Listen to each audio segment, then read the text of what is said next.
Ever since the dawn of language, people have been telling stories. On occasion, some of these stories will be poignant enough that they stick in the mind of the person who hears them. The qualities, the adventures, fester in their heads for such a long period of time that they eventually start to wonder what the result would have been if something else had occurred to the characters. In doing so, they create a re-envisionment of the products of another person's imagination. That, in essence, is fanfiction. In its earliest days, the resulting products were left to travel through word of mouth, spreading through small circles of the population or otherwise being left to rot in the diaries of 13-year-old girls. The arrival of the internet changed that. No longer did one have to be a published author in order to spread their works to others who might wish to read them. It's like amateur porn for authors. There's very little in the way of production quality, and the people behind it are inexperienced and untouched by the industry.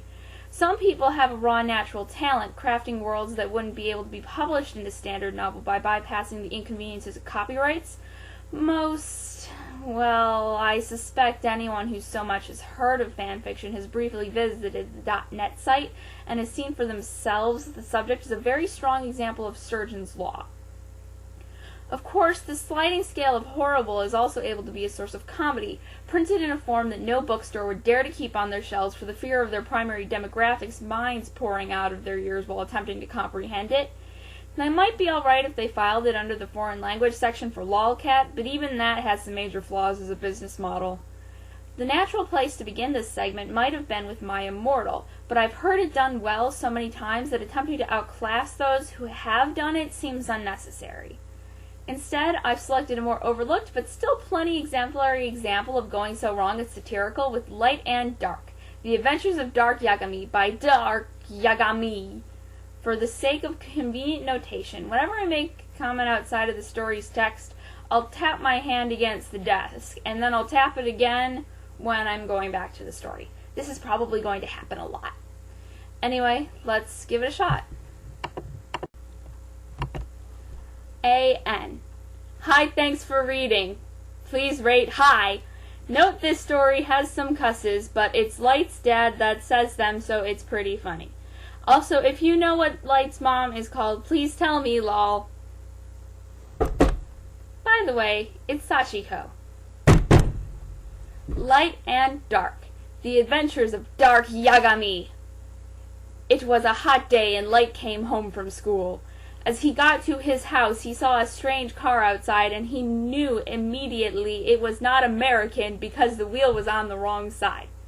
He walked in the front door to find his dad, Soichiro, and his mom, A.N. I can't remember her name, sorry. They looked surprised to see him. Mom, Dad, what's going on? Light asked them. Light, we have something to tell you, said his dad while playing with his mustache. This is your twin brother, Dark Yagami, they both said together, and pointed to the guy in the corner of the room.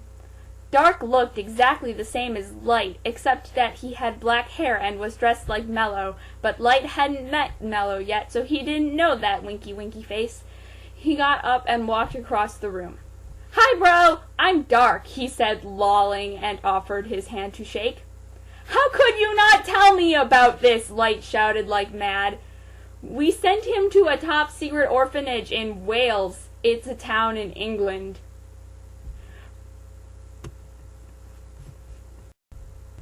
Light was crazy and punched table.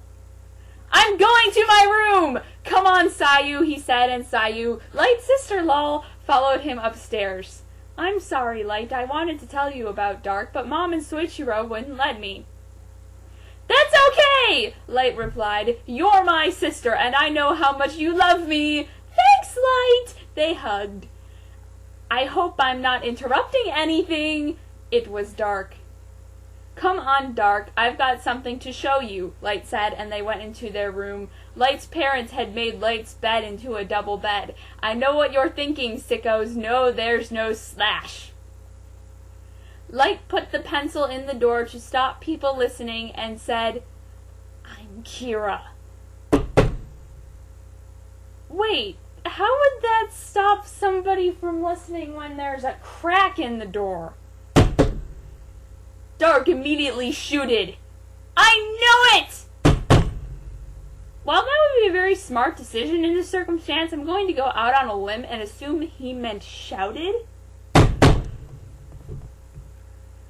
"You're a worthy successor to L. I know why you're his successor now," Light said. "Don't worry, bro. I won't tell anyone. In fact, I have a death note of my own," Dark replied, pulling a blood-red notebook out of his pants. He put it there in case his bags was searched. "Because a huge square bump over your butt is way conspicuous." How would that conversation have gone with security? "Your ass looks like SpongeBob SquarePants." "It's a skin condition?" Yeah, it's a skin condition." "Oh, in that case, go on right ahead." "Hey, your death note is a different color to mine," he said, pointing to the black death note in Light's drawer. "Stop saying color! You're in America now! It's color!" Light replied, exasperated. "Sorry, lol," Dark said. "This is my Shinigami," he said, and Light saw a big monster appear. He was like twice the size of Royuk and had a big mohawk made of blood and skulls. Even Light was scared of him. He was eating bananas like Royuk ate apples, but they were blood bananas made of blood. "He's big," said Light as the Shinigami bit down on a blood banana. "What's his name, Slash?" "My name is Blood," said Blood as he kept eating the blood banana. "I am the new king of the Shinigami, and I have a special death note that kills anyone whose name is written in it, even if you don't know their face or name." "I have to unpack now," said Dark. "Okay, I will leave you to it," Light replied and exited the door. Dark took his cell phone out of his special place. "AN, figure it yourself, lol." Could it perchance be the same place that he hid his book? I can only imagine the agony of those paper cuts tonight. And pressed the L button. L's phone began to ring. "Hello, who is this? How did you get my number?" L said, angry. "I am D," Dark said. "I have killed Mello and stolen his clothes and run away from Watari's house." "What?" "But Watari would have told me if M was dead," L said shockingly. "I also killed Watari," said Dark, who was playing with his red death note.